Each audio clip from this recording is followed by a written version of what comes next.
was like, do you know something I don't know? Are you seeing it in my palm? Like, not like, specific. Don't do it. Don't do it. General. Okay.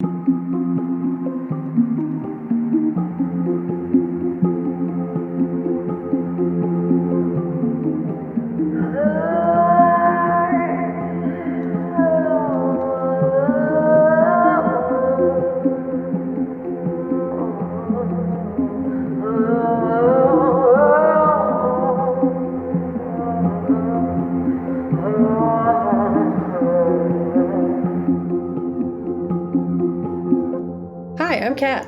And I'm Gabe. And we're the Ghouls Next Door. You know, keeping it fun. And today, I don't know what number of the episodes it is, but it's been a bunch. We're old. Yeah, it's 124, I think. Nice. That's a lot. It's almost towards 25, which is my favorite number, which is a relevant fact for everyone just now. Yes. But we're doing something cool today. We have guests. That's like the thing we do in November. I've decided. I think so. Every year. It's our third one. Yeah, or it's at least once a month or once a year we have a month that is just guests for a specific reason. So this is November. It's my birthday month, so I bring friends together.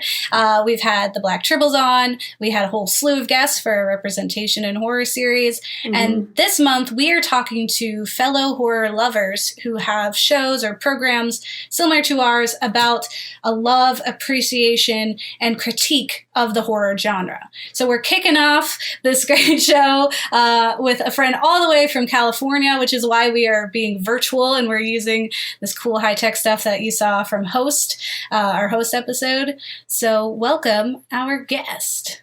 Yeah, we have Sade Sellers, the creator of the Afro Horror podcast and introspective of the Black experience in the horror genre. She's a writer, has several fun short films, which I watched today and got a big kick out of. Development exec, you know, she's doing the whole thing in California, which is where I was born. So also just biased there. And yeah, just totally talented and awesome. And we're so excited to have her here today. What an intro. Thank you, ladies. I can't believe you watch those shorts. I always forget that they're live. I always forget that they're up there. Yeah. Yeah, I feel that way sometimes. I'm sorry. They're horrible, but they I love them. They're so fun. They're my, those are my babies. So, but thank you for being kind about that.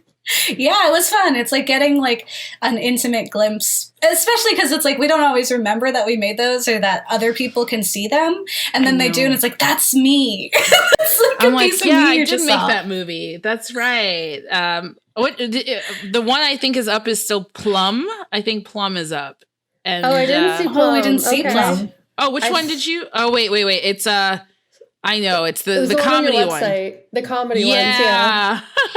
That one was fun. That won like an AT&T Shorts Award, and they almost didn't give me the award. The judges were like, "We almost didn't give you the award because technically all you did was recreate movies.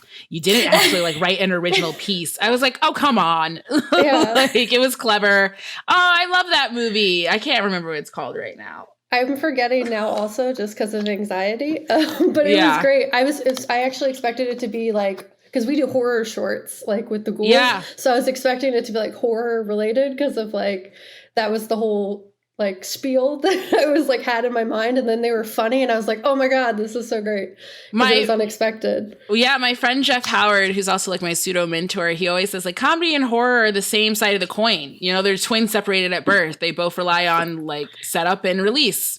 So as much as I love horror and I write horror all the time, and the produced film that I have is a horror, I love comedy. I always said I would write a comedy one day. I did write a comedy. It hasn't come out, like it hasn't sold or anything yet. But I love comedy because it is the flip side of horror. Like you gotta laugh, and I like being scared. So yeah.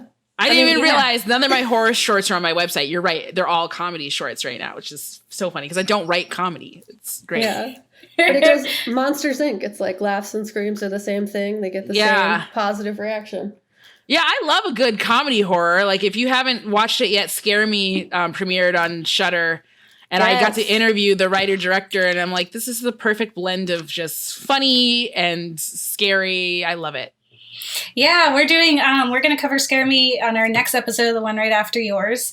Because we were also like super just enthused. Like we watched it. It was so pleasant to be like, so pleasant. to kind of have some spooky elements, but never really feeling scared until the end, but having all those good laughs in between and the absurdity of it was so much fun.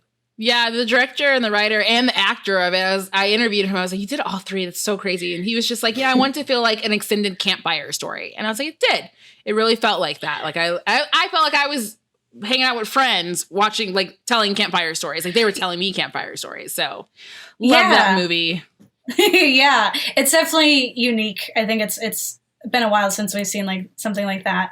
Mm-hmm. And yeah, I think blending horror and comedy is such a unique experience. Like anything that Jordan Peele does, like to the fact that we can have like this intense fear where you're like, oh my God. And then a minute later you're like, what?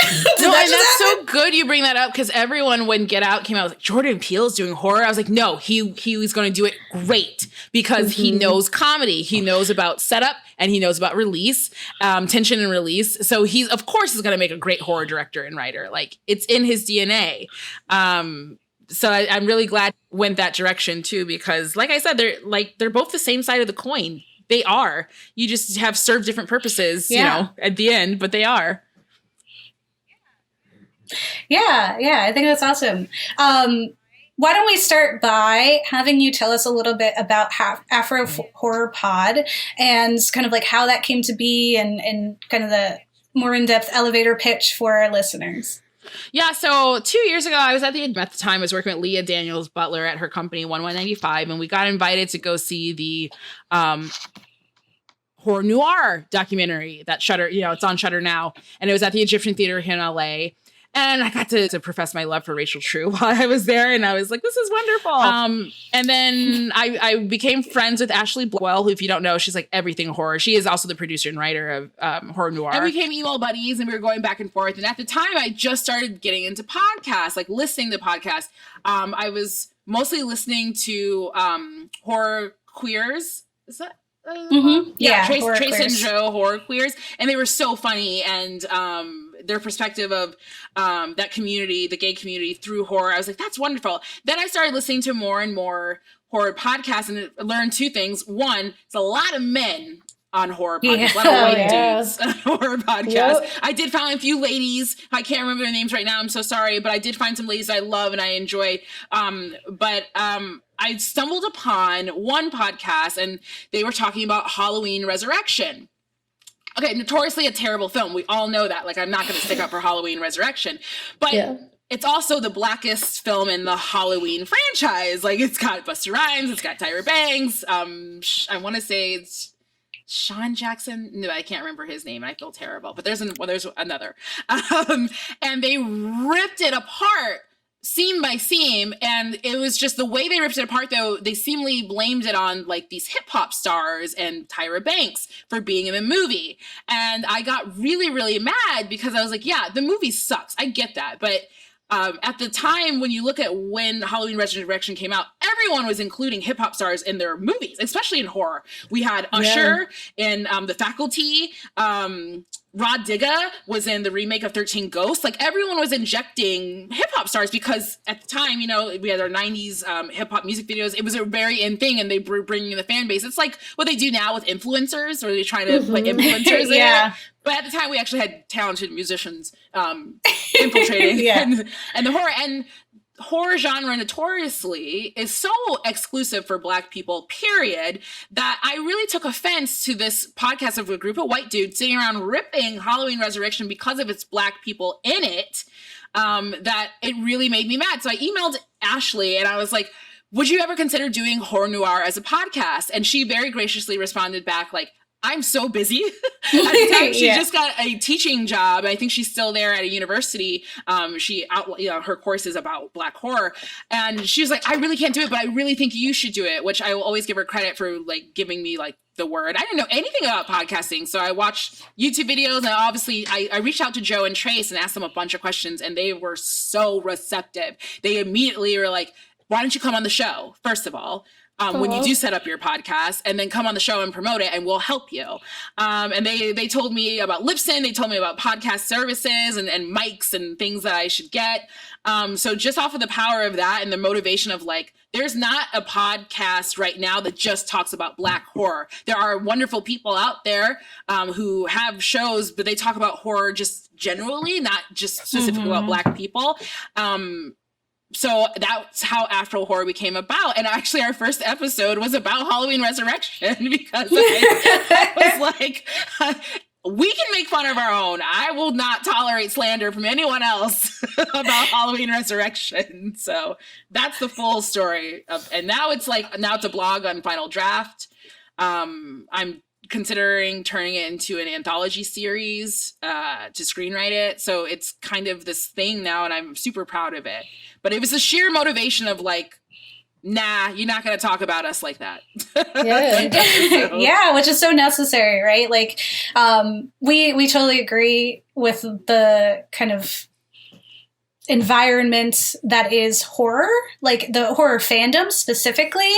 For example, like, Kat and I when we've been doing this for 3 years. And at one point I was like, well, let's go to like a horror convention. Cause actually, I interviewed Ashley Blackwell because she's actually from Philly. And so we had her on the show and we were talking and she was like, you should go to this one convention. Like it's super cool, horror buffs. We couldn't get to that one. So we went to this other one that was closer. And the environment was super uncomfortable. It was really uncomfortable. It was big cringe. It's awful. I went to Screamfest in LA for the first time last year and I just remember feeling like I don't belong here. I really don't. Yeah. There's no room for me. No one wants me here. And I went by myself because I don't mind going by places by myself. People are like, I would never go out to eat by myself. I do that all the time when the world was open. So Yeah. I went, I got tickets. I walked around because I was like, this is going to be a place filled with people who love the same things I do, but you really don't feel welcome at those conventions as a Black woman. You're just like, oh, no one wants to talk to me. No one wants to be around me. So this is cool. Yeah, just lots of white men who idolize like Jason and Freddie and all, like just murderous other white men and like their rockabilly girlfriends. And I was just like, if we had a table here to like promote our show, no one would understand it. Like we would just be labeled like the SJWs. They'd be like, they're trying to tell me that this isn't, intersectional feminism. How dare you? I remember I printed out like 8x5 cards from Staples that had Afro Horror like premiering, and I was passing them out to people and they all looked at me like this and I was like, oh, I thought we were a welcoming community. I thought we are the freaks, mister. Like, that's us, right? From the craft. We are the freaks. But I feel like a freak within my own freak community. It's very, very strange. So, that was Screamfest last year. And they didn't have it this year because of COVID. But I honestly probably won't go back. So. Yeah, we definitely, I don't even remember what it was called. It was a pretty small convention. We were there for like, it was New Jersey, which was my first indicator that it was probably not going to be great. Yeah, and I mean, we went and we enjoyed the cosplays because we love cosplays. But yeah, it was really like this idea, and it's something that I think you totally relate to, of just like trying to find this like peace in this place in the horror community, and the fact that like that's the front-facing horror fan is that guy, right? But there's so many of us, and we have like this community that's so vast, and it's like it's just a matter of like finding them on the internet, and then they're like, "Oh my God, you love horror too, and you understand the complexities of it," and just being like, "Yeah, this is like catharsis for me, yay!" And that's why this season on Afro Horror, I really made it a point to reach out to more specifically Black women in horror. So we had Zena Dixon on our show a few months ago talking about Ma. Just this month for October, we're talking about The Craft with Jessica. I can't remember her last name, but she's on Black Girl's Guide to Horror. Yeah, we just had her on the show. That's fine. Yeah, so I was just like, I made it a point because it's just like we are out there. We have to go look for each other, but we are out there. And that's the only way to me to actually feel more comfortable, like writing and existing in the horror genre, is if I find people like you, and we can just talk about it. Because at first it was just kind of like me and Chris Courtney Martin just hanging out together, and then just between each other talking about how much it sucks to be a woman, especially in horror. I'm building the tribe. And I always encourage all of our guests, I'm going to encourage the same thing to you, to start writing. I'm just like, if you can podcast, you can write. Like, I said the same thing to Zena. I said the same thing to Jessica. Please write. If you need help to learn how to write, I will ask you to write. But it won't change until our writers change. And right now, there's not enough of us at all. Yeah, I think, and that's one of the big things I think about the podcast community is similar to how you were saying, like you just reached out to Trace and Joe and that they were able to help you, or that even Ashley with all of the busy life that she has was able to make time because we see each other out there. Like we're like, no, I see. Like, I understand where you are at. And the only way we're going to make our way up is to help each other and like make that platform and make an opportunity for each other to kind of progress. We should have, by the time this airs, because we're recording ahead of time, listeners, should have 1 or 2 articles out about horror and kind of media analysis, because that's what we love to do. But we're always full supporters of other creatives. And if you're creating short films or full-fledged horror films, like we want to share those, we want to project them. Like, we just, me too. I'm just like, if you find me on Twitter, I am Sade Sellers. Like, tweet me your shorts. I'll watch them. Tweet me, like, don't tweet me your scripts because I cannot read anything right now because I'm writing. But if you've got a short horror film, I want to watch it. Like, I do want to see it. So go ahead and tweet it at me. I just want to support because it needs to change. I love this genre. I love this genre so much. And I love movies. I'm really, really sad that the movie theaters aren't open because that's my safe haven, especially when a new horror movie came out. But I love this genre. And because of it, I want it to do better. And it's just not doing as good as it could right now. Like, it is better, but it could be so much better. Yeah, definitely. I think that's like a part of why we selected the guests that we did was like, you'll see when as the series goes through, it's all very carefully selected people in the horror community, because we were like, no, we're going to uplift these voices so that people can hear them.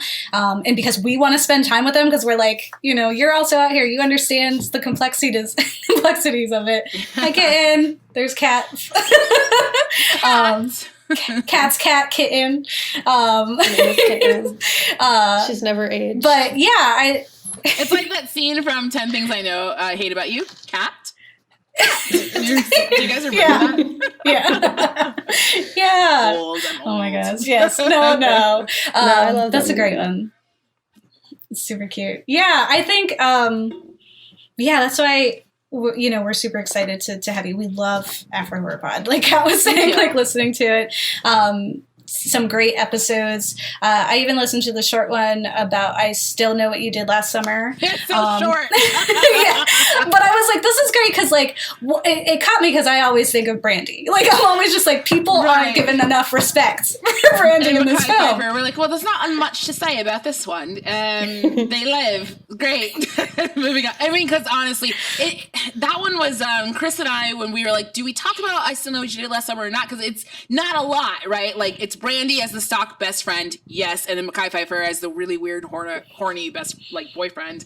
But we really had to give Brandy Norwood her flowers, because what people don't remember for some reason is that in the 90s, like I said, when we're talking about Halloween Resurrection, that was a big deal to have Brandy in a film like that. Like, she had the TV show, she had the albums, and she was doing this franchise, and she lived. Like, she didn't die. Like, it was a big deal. So it's a short episode because we're really like, she's her sock black best friend. She's like, go girl, you can do this karaoke. She's skinny ass. And she happens to live. And that's literally all the layers she's given. So yeah. We're always on the outlook of like are you okay? Best friend, like Rachel True talks about, are you okay?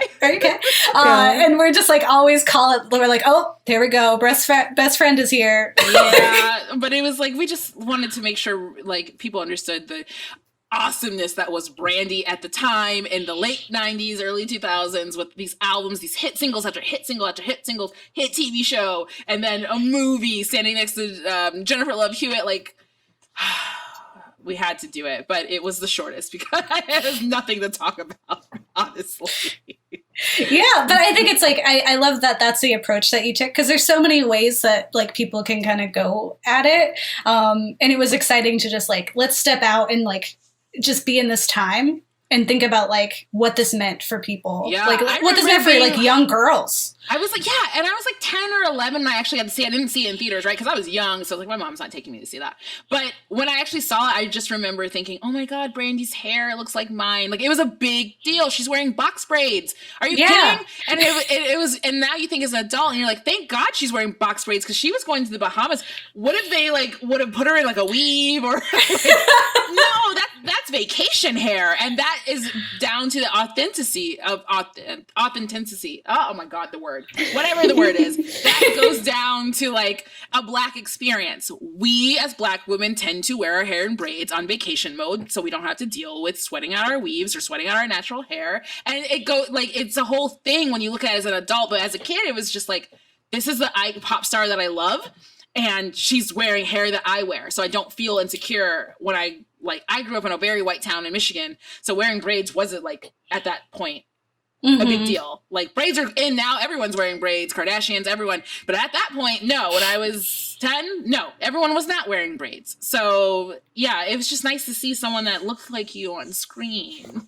I don't understand why these executives don't understand that is so nice to feel when you're watching anything on screen, to see someone that looks like you, sounds like you, could be you. Like, it's just really, really nice. I would argue it's because they've never had to experience not having that. Like, the power it must be to be a white man, just like everything's for you, like TV, movie, clothes, like bank accounts, house applications, like everything's meant to make your life easier. It just, that's why they have so much power. And I mean power in the sense of like confidence. Like, they're so confident because they've never had that moment of insecurity. It's like, how could I can't imagine. I can't imagine what it's like. But yeah, so we gave our love to we never did I Know What You Did Last Summer, because there's no Black people to honor in that movie. Yeah. Which is the only stipulation for our film. And it can't just be like a one-lined Black person. For our podcast, I mean, it has to be like, there has to be a supporting character or a lead. Like, you can't just have a couple of lines and toss it out there. So there's a lot of movies that I love that we won't be covering, because there's no Black people in it. So yeah, and it's like, and that's the question too, right? Is like, people aren't even noticing that. Like, they hear horror and they have a very specific view of what horror is and what the horror go-tos are, which is like Kat and I catch a lot of flack all the time, because like when people ask us what our favorite horror movies are or anything like that, like, we're like, you're not gonna like our answer, because it's not gonna be what you want to hear. Like, what we value is not what you value. Exactly. Someone asked me that too, and I always say it's The Descent. Is it because it's all women? No, because it's probably the best horror film I've seen in the last 20 years, honestly. It's very satisfying. Like, That's a great story. It's a great story. It happens to star 5 women, but it's a great story at the end of the day. And absolutely terrifying. Yeah. Absolutely terrifying.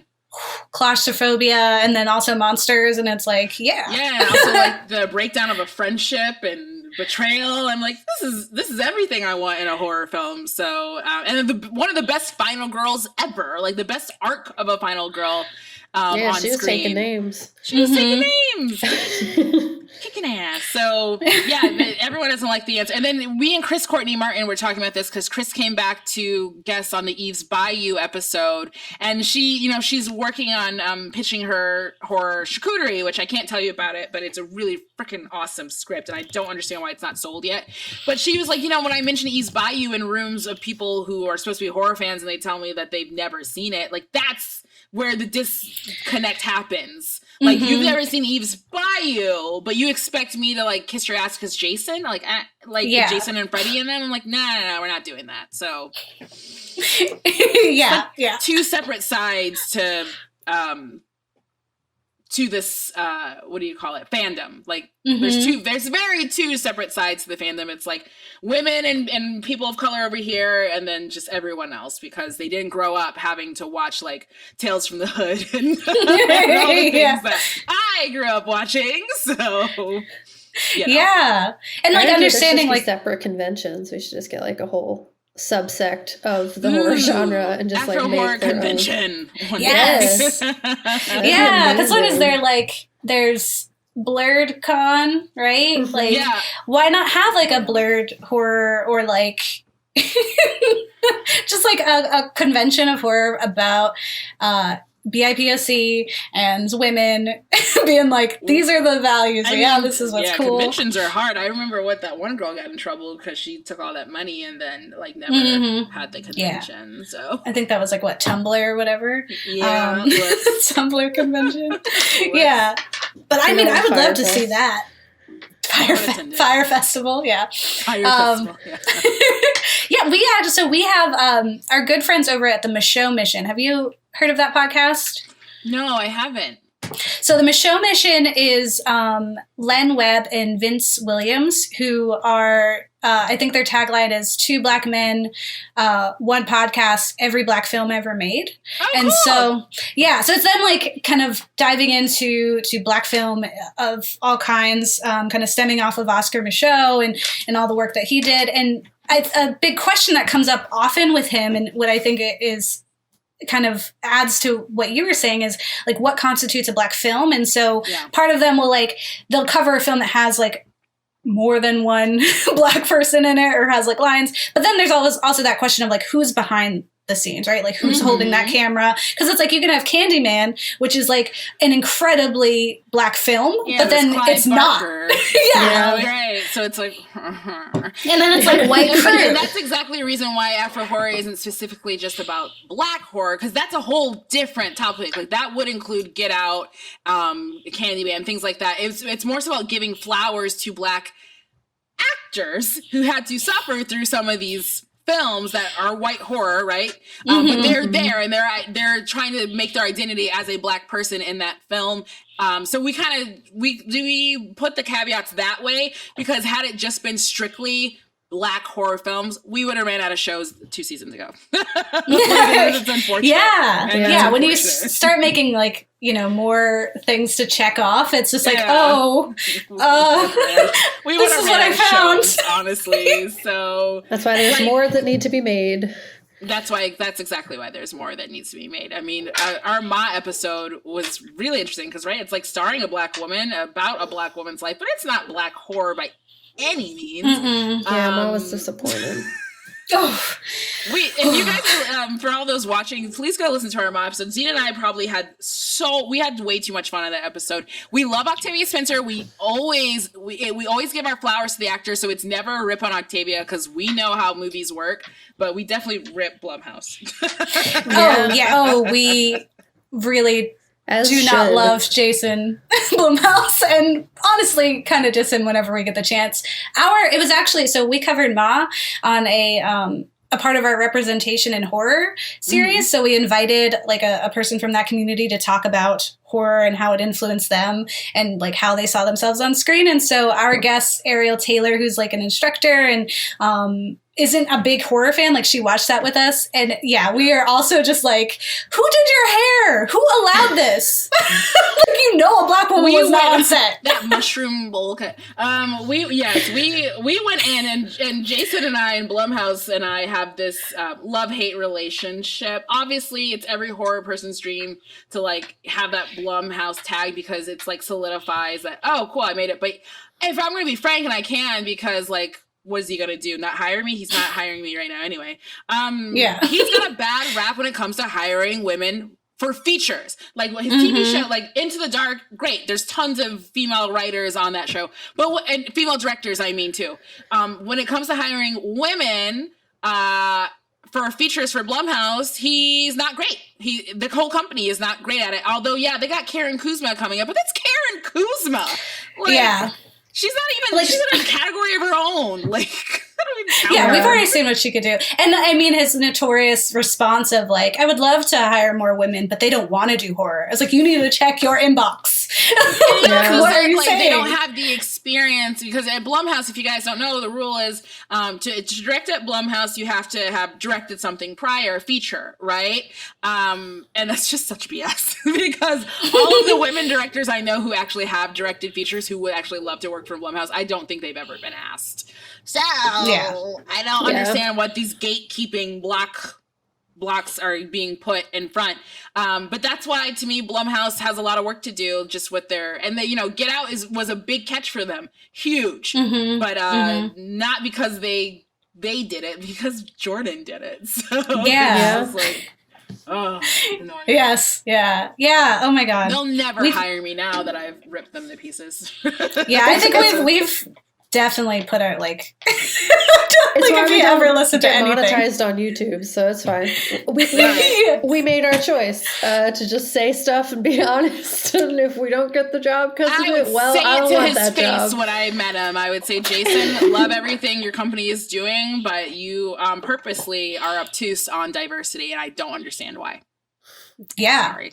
And I feel like we should be, kind of confronting more people that way, especially now, like 2020. It's like all bets are off. Like we're not playing anymore. Yeah, like we're tired of people go ahead. putting up graphics and then calling it a day. Like that is not enough. Yeah, and I don't know the numbers, but I know I read a statistic somewhere that not only are women the largest consumers for horror, but like Black women and Latina women in particular are the largest consumer for horror. So I'm just like, I don't understand how we can support you, give you the money, we can invest into you, but you won't invest into us. So that's just how I feel. I'd say it to his face, I would. I hope that one day you get the opportunity. You know what? I was watching him on he was doing an interview with Sundance months ago, on Zoom, and they were asking questions, and the moderator, I don't know if she saw my questions, but I purposely were like, why don't you hire women? And like in the chat box. And I think she was like, next question. That's fine. That's PC. The debates. Sorry. No, that's real. Like we knew, that's why we were so excited to get you on here, because we're like, oh, someone who understands, who gets it. Like, I'm still waiting for that representation. Like, I'm still like, I would love to see myself on screen. I'd love to see what that looks like. I mean, because when you think about it, Candyman is really the only, it's a tricky slide too, right? Like, as I'm saying, we need more Black representation on screen. There's also a really fine line with that, because somehow Candyman has pulled it off. Like, he is a he is a murderer. He is a killer, and he's Black. And it doesn't reflect upon, like, Black men, and they did it in a way where it's just, like, no one's offended by Candyman, right? Like, he's cool. Like, oh, we've made that. But it is a tricky line, because as much as I do want a Black female killer, because I think there's no one in the world angrier, or not angrier, but who should be angry. Rightfully angry than Black women. And if anyone was going to chop and dice up someone, it would be us. It is a fine line, because it's also like, we don't want to feed into those stereotypes of people being afraid of Black people because they're angry and they're violent. So I get why there is like a little hesitation with doing it, but also like I do want a really good lead Black final girl. Brandy's not enough. Lupita, still not final girl-ish to me for us. So I really want I want my Sidney Prescott Black. Where is my Black Sidney Prescott? Where is my Black Laurie Strode? You know what I mean? Like, I want a franchise. And I always think back to Alien versus Predator with Sanaa Lathan. And I'm like, why wasn't that a franchise? She was it. She could have done 2 more movies. I would have showed up for all of them. Yeah. I thought she was wonderful. But I agree. Because then what we get is something like Ma. Right? And you're like, and I'm like, oh, that's not what I want. I don't want a mammy caricature of this woman. Like, that backstory of Ma is terrible, but listen to the podcast, you understand why. Because I also, another problem with horror, that's why, because men write it, I don't like sexual assault tropes. I don't like that our women on screen have to be sexually abused to have stakes or have real character development. And men love using a good old, I don't want to say the R word, but a good old sexual assault trope to get us to be broken. And like Last House on the Left, when I watched it, I'm never going to watch that movie again, because I don't care how scary it is. There's nothing more frightening than that scene. That you guys know what I'm talking about if you've seen that movie. I can't watch that stuff because it's a possibility for me. So I don't understand why men keep using that device to make women stronger. And quickly to tell this story, I produced on a movie. I won't say the name because it's coming out and I'm not trying to put anything on it. I produced a movie, and before we even shot the movie, I had discussions with the director because he had 3 sexual assault scenes in his script, and he kept saying, "Oh, it's because the character, she's getting stronger and she's growing." And I'm like, she can grow without that. And long story short, by the end, she still had two. I was able to knock one down, but I lost the fight of getting rid of all of them. And it's just such a disgusting device for people to use. And people will throw examples at me, like I can't remember the name of the movie, but there is one that came out a few years ago about a woman who is getting her revenge. I think it's called Revenge on people who sexually assaulted her. Yeah, and they're like, "Well, that was good," and I was like, "That's not the point. I don't care." Like, the revenge trope is our least favorite trope. It is the one that we are constantly aggravated by, and the fact that it still exists in 2020. Like how we felt about Ma is similar to how we felt about The Invisible Man. And like we had high hopes for it, and then it totally took, like, it's very clearly written by a man who's never experienced this trauma, and it becomes very obvious as you're watching it that that's what's happening, and it totally takes you out of the moment. And it's a throwaway trope. It's the same kind of trope that we use when we try to label someone as having a mental illness, therefore of course they murdered people. Like that's even applicable. And so it's lazy writing, and it's completely disrespectful to any woman. Lazy writing, and it is disrespectful. And me and that person who wrote and directed that script, we butt heads the entire time because I just don't see the point. Like in the story, and again, I'm not going to name it because I want it to do well. I want it to come out because a lot of hardworking people behind the scenes worked really good on that. But it's just like, if you can't think of anything else for women to go through for them to grow besides sexual assault, you're not a good writer, and you can't convince me otherwise. Like, I write all day without people having to go through sexual assault, and they still grow, and they're still broken, and there's still stakes, and it's still interesting. So it's just like annoyed, and that's why I'm encouraging more women to write, because I can't watch any more male-centric horror films, especially because the only good thing about our genre, our saving grace, is that women do lead in horror films. We usually 90% of the time have a female lead in a horror film, but there's a caveat to that. It's because people want to see women scream. They want to see them tortured. They want to see them brought down and broken. And that's disgusting, right? Like, that's disgusting. Like the obsession that people have with Michael Myers, and I'm included in this. I am not excluded from this because I grew up with it. And I'm rooting for Michael to kill Laurie. I'm not rooting for Laurie. I'm like, get her, Michael. Every time I'm like, come on, Michael. So there's something about there is a connection between violence against women and this weird, like, thing society has about seeing it and the horror genre. Yes, more women are getting work, but we're seeing a lot more battered women on screen. And that is gross that we have such an obsession as a society with seeing that on screen, AKA torture porn. Right. Yeah. And like, I will say, like, from personal experience, I've had that argument where like someone wrote sexual assault into a script thing for a manga. And I was like, why? And he's like, for depth. And I was like, well, I'm going to send you 5 articles explaining why that's lazy writing.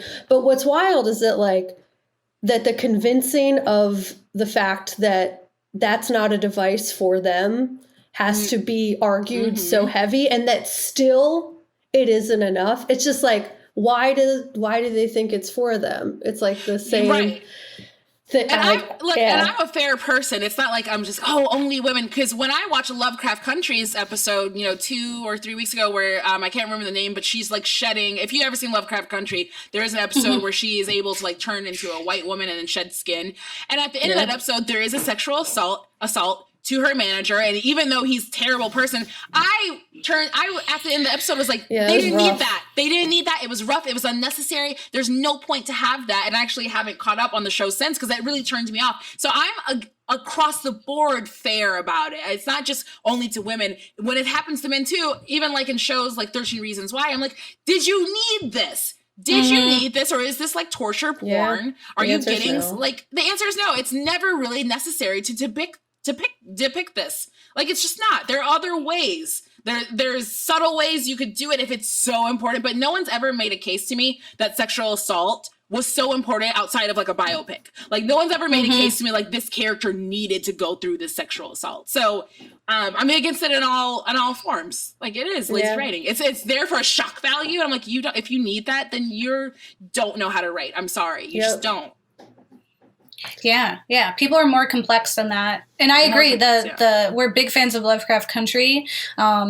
and there has been a few moments where, like, I mean, I love a lot of it. I love the book and I love the show. I think Misha Green's doing a great job. Same. But there have been 3 different instances of things that have happened that come kind of at the tail end of the show, where I'm just like, that was unnecessary and actually very harmful to the people that are like shown in that scene. Like, you are being incredibly harmful to like these specific characters, and at some point it's like you can't even use it anymore as like a tool for education. Like, you're just still like, you're doing the same harmful tropes, you're bending the same narratives, and people are not always smart enough to understand the complexity of it, and so they just see it for face value, and they're like, okay, it's cool to harm people when you're angry, instead of being like, the show has to end on a bang, so we come back to the next episode. We get it, but, and again, this is not a slight towards Misha or the people at Lovecraft. It's a brilliant show, but with everything, like, I'm gonna be fair. There's gonna be moments where I'm just like, just because the show is brilliant, I love the creators and I love everything, there are moments, like you said, that, let's be honest with ourselves, you didn't need that. Like, you just didn't need that. Like, a heel really to Cardi B's bloody shoes, like, come on, like, it's too far. It's just not even too far, because I don't believe art can go too far. It's more so just like, it's cheap. It's a cheap way to keep people to make shock and awe value. It's cheap. It's just cheap. And I feel like you're better than that. You're way better than that. So I know the headline would be, she hates Lovecraft Country and Misha Green. That's not true. I love that show, and I will always back that show. But I'm just saying, like, across the board, you guys, this genre, for some reason, relies really heavily on sexual assault, and it doesn't have to. It really doesn't. Yeah. There's so much that we hope to see in the future of horror, and I think having shows like yours, and the others that are looking and asking for more and like helping each other kind of do that. It's like, if we get more people who are writing and directing and creating this media, like, we have heard those same tired voices over and over again. Like, it's good. Like, you guys can retire now. Pass the torch over to some new people, because we need some new stories. These are old, they're tired, we're like exhausted from it all. And I think when we see the instances where we have passed the torch, they have been phenomenal. And so it's like, okay, understand that. Like, speaking on the Black serial killer, there is a film, and maybe with this episode, people will help me. I saw a trailer for a short film, or not a short film, a film, but I think it's like indie, where it's a woman who can see color or see sound. So, like, I forget what that's called, synesthesia or something. Yeah. And she can see sound, but at some point, I think she is murdering people to create like her big like magnum opus. Oh, okay. Yeah, like, she's making this art thing, like, with music and art or something. Like, it was again a big trailer, but it's a Black woman who's like killing these people to get the results that she needs. And I was like, if anyone can remember what the name of this is. If you don't remember, just let me know. I mean, but to your point, like, not just injecting, let me go back. Injecting Black people into horror also raises the stakes across the board. So we were having a conversation, Joe and Trace and I and some people online, about I Know What You Did Last Summer, and I was telling, I was having a dialogue of like, just imagine that scene in I Know What You Did Last Summer where they do hit the guy and everyone's out of the car, and in the movie that happens, it's more like, oh, we're drunk and we're gonna be in trouble because we're drunk. I was like, imagine if they were Black. Imagine if just one of them were. Imagine if the guy was Freddie Prinze's character was Black. Then it's a whole new level of stakes. It's like, wait a second. I'm driving this car. I hit someone. I'm Black. Police are coming. It changes the entire, and it brings more gravitas to it. Because I Know What You Did Last Summer is pushing it a little bit. I'm like, yeah, you guys, you weren't drinking though. Barry was sober, and you accidentally hit someone. Like, and you're white, and this is New England. I'm sure they would have listened to you. Like, I don't think you need to. You guys overreacted for sure. But if you, as soon as you inject one Black character, it changes the stakes of level. So that's why I'm always outside of diversity, because it's right. It's also like adding more to the horror. Like, you guys, that's what we want as fans. We want more stakes and we want more tension. Well, as soon as you add someone who is Black, you get that automatically, because there's so much that comes with just being Black, and racism is the number one. Like, the tension of Get Out, there's never, like, it's not a slasher film, obviously, but the tension of Get Out is that palpable, like, is this racist? Is this not racist? Yeah. Is he gonna be okay or not? Like, that's the tension of Get Out, and it's so relatable to me and everyone who looks like me. So that's why you should be injecting Black people in your scripts. Yeah, it makes me think of that film at Issa Rae, Lovebirds, where they like are involved in the hit and run or like the vehicle manslaughter, and like her whole thing is like, we cannot go to the police. Oh, not Lovebirds. That's with that's Queen and Slim. No. That was Lovebirds too. Oh, yeah, they like. You're right. The comedy. I kept thinking of the Photograph. Issa's in so many movies. I keep getting them mixed up. Good job, Issa. Yeah, Lovebirds. You're right. We're like, no, the cops aren't an option. Yeah, but also Queen and Slim. You know, which like that makes it believable. Like, yeah, I get why you guys totally ran. I get it. Yeah, like appropriately. Don't have to convince me, right? I get that. So yeah, and that's like honest storytelling, right? Like the same thing with the reason why revenge tropes don't work is that, like, in reality, if you kill your abuser, you go to jail. You are incarcerated, and then your life is over. And so it's like, you are not like the fake ending that you've given your viewers of them feeling triumphant is incorrect. That's not what you feel. Incorrect. You feel just as bad. That's not how you live.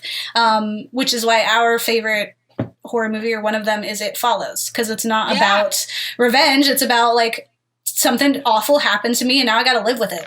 Just handling your stuff, man. It's the entire film. It follows. She wasn't abused. She had consensual sex with this man, and he lied to her about this thing, which happens, right? Like, you have sex with someone, and then they either lie to you about how many partners you've been with, or whatever they may have. That's what the whole the metaphor was, like an STD. Like, oh, now she has an STD, but it's, you know, this creature that follows her around and will go.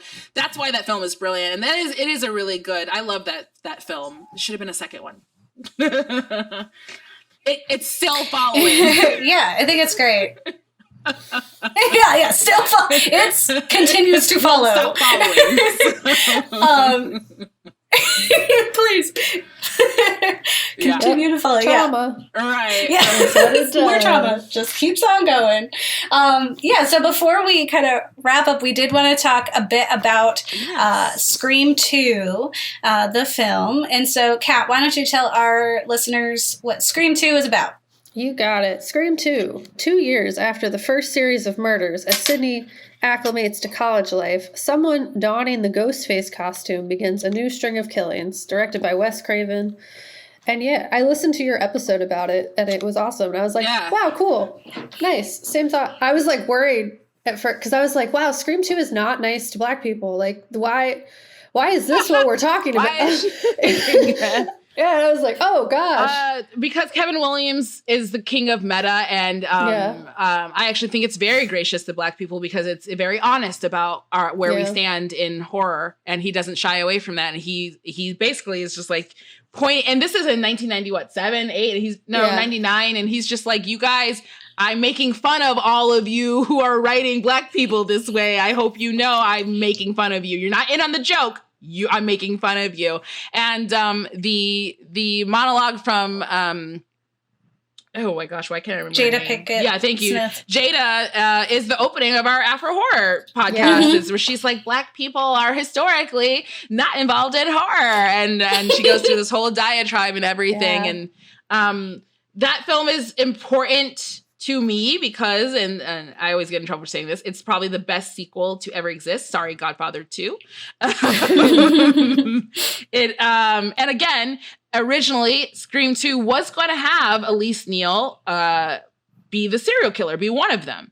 And the script leaked. And because of that, because of the script leaking, they had to change it. So just the potential we could have had our first Black female, and it would have been amazing. And unfortunately, Elise got repositioned as the Black best friend, just the stock Black best friend. But the potential of that, like, it would have been epic. I still think they should have gone through with it. But at that time, Scream was really big on the surprise, like the third act surprise. So it wasn't going to happen. But yeah, they killed the Black people. You know, they kill Jada in the first 5 minutes of the film, and, And and Omar, and Omar, but it's just like, it's a commentary on what the genre was, especially at that time. Like the running joke in movies was Black people die. Like that's just how it is. That Black people are gonna die. And first season of Afro Horror, we actually timed Black people's death. Like, and Tyra Banks died at like minute 56 and 24 seconds in Halloween Resurrection. I stopped timing because like it was just a thing. It became a lot harder to do. Yeah. But Scream 2 is our most popular episode too, I think, because it really resonates with people, because we do focus so much on the Black people in that film, because there's actually a lot of them to focus on. So not just Elise and Jada and Omar, but the cameraman. Yeah, it was great. The actor's name is Safety, but the fact that he's just like, I'm out. He's like, you're dying, people are dying, I'm done. Like, it's just so honest. So I think Kevin did a great job with that script. Yeah, well, I think, you know, the origin for Scream itself is Wes Craven, you know, being like, I've been making these films and I am very aware of the tropes and the absurdity and how funny it is designed to be a parody, you know, and to kind of laugh in those faces, but also being like a genuine spooky film. Like, it is kind of scary. And I do love the kind of commentary throughout, like having the Randy character in Scream 1 being like, here's what happens. Don't say I'll be right back. Don't do this. Don't have sex. Right? And then those things, of course, happening. And the same thing essentially happens in Scream 2 with the cameraman, Joel, who essentially says, like, good things do not happen to characters that look like me. In this, like he's like, they do not. Yeah, and she's like, dismisses himself, which is great. He removes himself, because that's honest too. It's like, yeah, Black people are like, people are dying, and because of you, I'm done. Hallie, you know, at least Neil's character sticking around Sydney is just like, it's believable because they're friends, but also at the same time, we're like, girl, if you don't leave her alone. She even says, I'm a therapist. I'm her therapist, she says. Like, that, like she's literally like, here's my role. you know? Here's my role. It's a shame the script got released, because that would have been really great. It would have been amazing. It would have been groundbreaking and moving. And I'm disappointed. I'm also disappointed where the Scream franchise has gone since then. That was their blackest film, and it appears that will be the only time. Scream 4, I was just watching it again last night, and I'm just like, oh, there's no Black people in this except for one cop. That's it.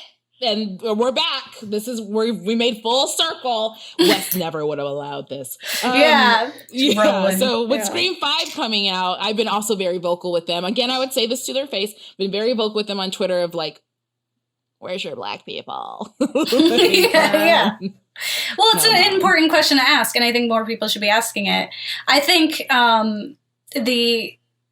Jada, like the beginning of your show, and so Jada's whole kind of commentary on Black people in horror, without that, would have made that film just like every other one, right? Like, but the fact that she's like, here's the problem with it, and then is dying, like it's such a amazing scene to have her up there in front of them while everyone's in costume. They're all laughing. They're all like emulating this villain. Like, the fact that she's in line and the people are talking behind her and are like, this is not just a horror movie. People really died. And that's how I feel about like true crime. Like, I'm a big true crime person, but the true crime community is so toxic because there's all this idolation of like the killers. Yeah, these people are really dead. Like, they really got murdered. But that scene with Jada like, it's so beautiful. The metaphor too that still lives today. The Black women are literally screaming at the top of their lungs that something is wrong. Something is happening to me. I'm hurt, and no one is listening. Breonna Taylor, Megan Thee Stallion, like, it is so poignant. And how he wrote that scene in the 90s and it's still happening today, it's just like, she's literally bleeding and dying in front of you. We're literally bleeding and dying in front of you, and you're ignoring us. I could cry thinking about that. Like, that's why it's one of my favorite movies ever, just because that scene right there is just, it's just everything. It's just everything to me. And whether Kevin intentionally knew he was doing that, I don't think he did, because he's not a Black woman, but that's exactly what I took from it. And I think a lot of Black women feel the same way. Yeah, I think like her like scream, like right before like the end, like that is really like that hit me. Like because I was watching, I was like, this is like literally what that lady was saying in line. Like, no, people are actually dying, and you are making like a whole spectacle of it. Like you are making a franchise of it. Like we're seeing that right now, right? Like we're seeing that with Breonna Taylor's name everywhere. Like you are making and commodifying memes and cons, conventions, and I'm just like, this is a real person who lost their life. Yeah. They're like commodifying this violence and this pain, and in only the way that they can, because they don't know what it is to experience that. And to hear her in that, it's such a real scream, and it feels like it's not that classic horror, like final girl or blonde victim running like, ah! It was like, I felt like I was really watching it. Listen to me. Like, what's wrong with you people? It's like not only a cry for pain because you've been stabbed a bunch of times, but a cry of just like, I really can't believe I'm going to die in a theater full of people just yelling at me. Like, it's insane. Like, what is the last moments of my life? And the fact that Wes, holds the shot and she dies with her eyes open on stage is just like, rest in peace, Mr. Craven, because you're just a genius. And it's that's why I like Scream 2 is the best out of the franchise. I think out of all the franchise, honestly, I don't know any other horror sequel that has done what Scream 2 did. And that's why I'm really putting the pressure on Scream 5. It's just like, don't let me down. Your franchise has done so much social commentary. Don't let me down. Don't circle back just because, you're trying to sell a standard horror film, because Scream isn't standard horror. It's just not. So no, I think it's its own kind of category because it's trying to say more, right? And it's super meta too, right? And that it's saying what it's about, and it's also acting it out in your face. And it kind of like the way that people experience Scream is also a metaphor for like the horror community, because there's people who just kind of see it as a surface value of like, what a funny horror movie, and then other people are like, are you watching this? Like, do you see what they're saying to you right now? That's the big difference between Scream and Halloween for me, because for Halloween I'm definitely rooting for Michael Myers. Like, I want him to catch Laurie eventually, like, please. But in Scream I'm rooting for Sydney. I never want Sydney to go down. That's it. Like, if she goes, there's no point to have a movie. Like, in the movie now, Sydney. So that's the, for me, that's the difference between those franchises, that you actually see Sydney as a full-fledged person, human being, and you do care for her, and you want her to win, and you don't want to see her perish. But with Halloween, I'm like, Michael, you're too slow. Like, get in the gym, do some cardio, whatever, but TikTok, it's been 20 years, just end her. Yeah, jeez, yeah. Ridiculous. I totally agree. Wow, this has been a great episode. I know we didn't talk too much about Scream 2, but they should listen to your episode on it, because it was great. It's almost like a 2-hour episode, you guys, on Scream 2. So please go listen to it.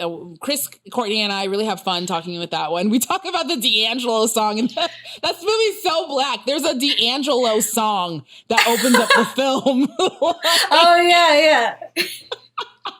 It's brilliant. So please go listen to it if you guys want to hear our take on the D'Angelo song as well. Yes. So for anyone who enjoyed this commentary and does want to hear more in-depth analysis on Scream 2 and the various other films we mentioned, and even more, you're into season 2 right now, you can just look up Afro Horror Pod. Where else can people find your content? You can find the Afro Horror column on finaldraft.com. So if you are interested in writing horror and you want to add Black people to it, read the column first, because it teaches you what tropes to stay away from, so you can actually write accurate Black people. You can also find me on Twitter. I am Sade Sellers. Look, you guys, please don't drag me. I've had a rough weekend with people dragging me on Twitter, because I don't know when to stop talking. But I'm a human like everyone else. I have stupid opinions sometimes, and just ignore me. I'm going to stop talking on there soon. But we do have an Instagram, but we never use it. So you can find Afro Horror on Twitter. It's just Afro Horror Pod. Yep. That's it. Nice. Check us out. Awesome. Yeah, definitely. Katja, do you have any last questions? Not questions. I just think you're great, and your show's awesome. And I hope you keep doing what you're doing and write all the things. And I know, like, Gabe and I were always talking about, like, the torchbearers of, like, the horror genre to, like, make it better. It's just cool. Yeah, you're doing cool stuff. Thank you. I am currently writing my next horror feature that I love, and I hope in a couple of years we can come back on the show and talk about that one. Yeah, absolutely. Definitely share with us any updates, and we will be retweeting you and supporting you out there because we love watching you do what you do. Thank you. I will. I thank you, ladies, for having me. Everyone vote November 3rd, and this has been really great. Awesome. All right. Thank you. Thank you. So don't get married. They'll eat your kids. All right. Don't get married. Yeah. Because they eat your kids. It's our sign off. It's a great one. Super positive. Ooh, okay. Do you know something I don't know? Are you seeing it No. in my palm? Not like, specifically. don't do it. Don't just do in it. general. Okay.